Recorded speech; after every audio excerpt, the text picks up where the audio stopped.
Assalamualaikum warahmatullahi wabarakatuh.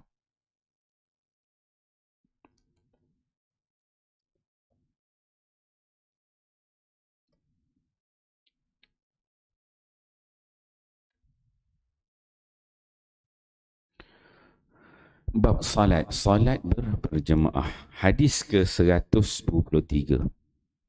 An Abi Umamah radhiyallahu anhu an Nabi sallallahu alaihi wasallam qala innal ghusla yawmal jum'ah la yasullul khataya min usuli sya'ri insilalan.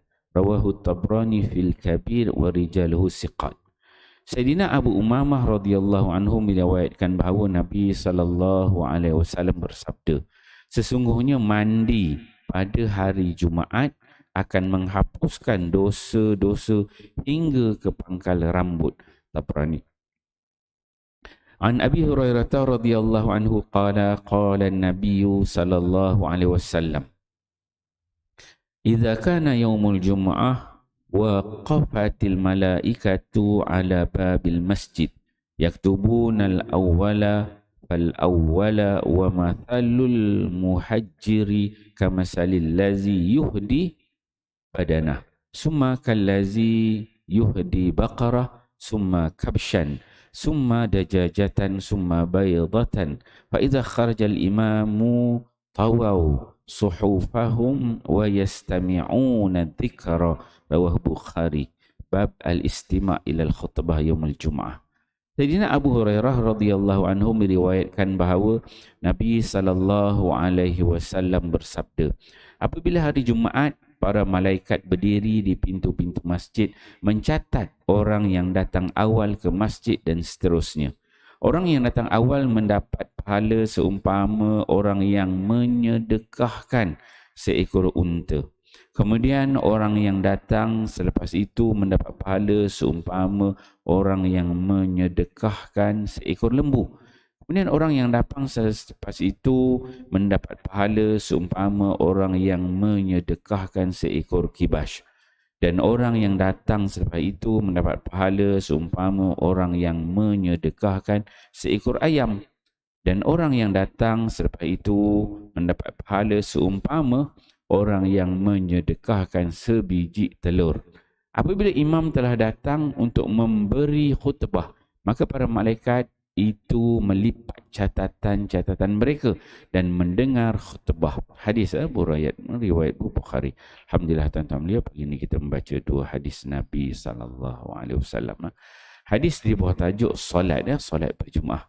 Hadis ke-123, hadis daripada Abi Umamah radhiyallahu anhu, dia menyebutkan bahawa Nabi kata, apa kata Nabi? Innal ghasla yaumal jum'ah. Mandi pada hari Jumaat. Nabi nak ceritakan kepada kita apa kelebihan mandi pada hari Jumaat untuk pergi solat Jumaat. Innal ghasla yaumal jum'ah la yasullul khataya min usuli sya'ri insilalan. Kata Nabi, mandi pada hari Jumaat untuk, maksudnya kita mandi sunat lah pada hari Jumaat untuk pergi solat Jumaat. Apa kelebihan dia? Nabi kata dia menghapuskan dosa. La yasulul khataya min usuli sya'ri insilalan. Yang mana dosa yang dihapuskan oleh Allah Subhanahu Wa Taala itu sampai ke pangkal rambut. Maksudnya bukan dosa luar-luar aja. Sampai ke pangkal rambut itu mendapat keampunan daripada Allah Subhanahu Wa Taala. Itu kelebihan apabila kita mandi pada hari Jumaat. Hadis ke-123. Kemudian hadis ke-124 masih membincangkan tentang hari Jumaat lagi. Hadis daripada Abu Hurairah radhiyallahu anhu dan mendengar Nabi sallallahu alaihi wasallam bersabda, apa kata Nabi? Idza kana yaumul jum'ah, apabila datang tibanya pada hari Jumaat, waqafatil malaikah, malaikat ni dia akan berhenti ala babil masjid. Malaikat dia akan berhenti pada pintu masjid, pintu kita lah, surau Jumaat ni. Apa yang malaikat tu buat? Yaktubunal al-awwala fal-awwala. Dia akan menulis siapa yang datang awal ke masjid, seorang-seorang, seterusnya ikut level masing-masing. Siapa yang paling awal, al-awwalu fal-awwal. Orang yang awal akan diberi pahala yang awal, yang lebih banyak. Wa mathalul muhajjira amasalil yuhdi badanah. Kata Nabi SAW, orang yang paling awal datang untuk solat Jumaat ini adalah seperti dia mensedekahkan badanah, seekor unta. Ini kelebihan lah. Kelebihan orang yang paling awal datang. Dapat yang pertama disebut badanah. Summa kallazi yuhdi baqarah. Selepas orang yang pertama tadi, level yang kedua adalah baqarah. Dapat seekor lembu. Kemudian yang ketiga kata Nabi datang lewat lagi, summa kabshan, dapat seekor kibas, kambing. Kemudian yang keempat kata Nabi, summa dajajatan, kemudian dapat seekor ayam. Kemudian summa baydatan. Kemudian yang kelima kata Nabi, baydah. Baydah ni telur. Ada 5 level. Mula dengan unta, kemudian lembu, kemudian kambing, kemudian ayam, dan yang kelima adalah telur. Kemudian kata Nabi SAW, fa idza kharajal imam, apabila imam telah keluar untuk berkhutbah. Sebab itu imam bila hari Jumaat sebenarnya dari sudut sunnahnya, imam ni dia sunnah datang lewat. Dia tak datang awal. Dia datang lewat pada hari Jumaat. Kalau ikut hukum dia begitulah. Kadang-kadang orang tak tahu imam ni datang awal kan. Tak boleh. Imam ni kena datang last sekali. Dia ada haibah imam tu lah. Jumaat semua dah ada kan. Last sekali baru imam datang. Dengan jubah, dengan cara. Sebab itu Nabi dia buat. Rumah Nabi tu sebelah masjid. Jadi Nabi last sekali. Jumaat semua para sahabat semua dah duduk dalam masjid. Last sekali baru Nabi keluar. Jadi para sahabat yang datang tu semualah. Ada dapat unta, kambing, lembu kan. Cuma bila Nabi dah keluar tu, tu disebutlah. Fa'iza kharjal imam, apabila imam tu keluar, tawaw sufufahum. Apa namanya? Malaikat dia akan lipat catatan dia.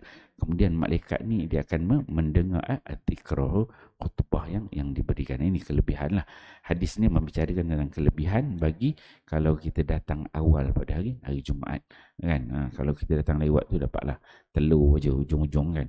Tetapi kalau bila khutbah tu kita bercakap pula lagau, lagi-lagi kita dapat lagau, tak dapat apa-apa lah. Hanya kita menyempurnakan kewajipan, tapi tak ada nilai di sisi Allah.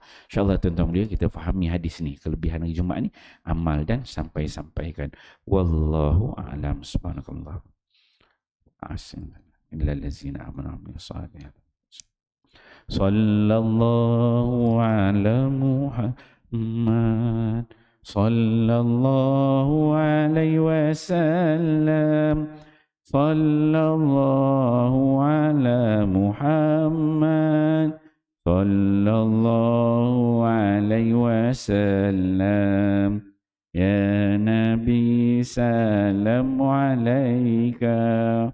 Ya Rasul salam alaika. Ya Habib salam alaika. Salatullah alaika. Sallallahu ala Muhammad. Sallallahu alaihi wasallam. Sallallahu ala Muhammad.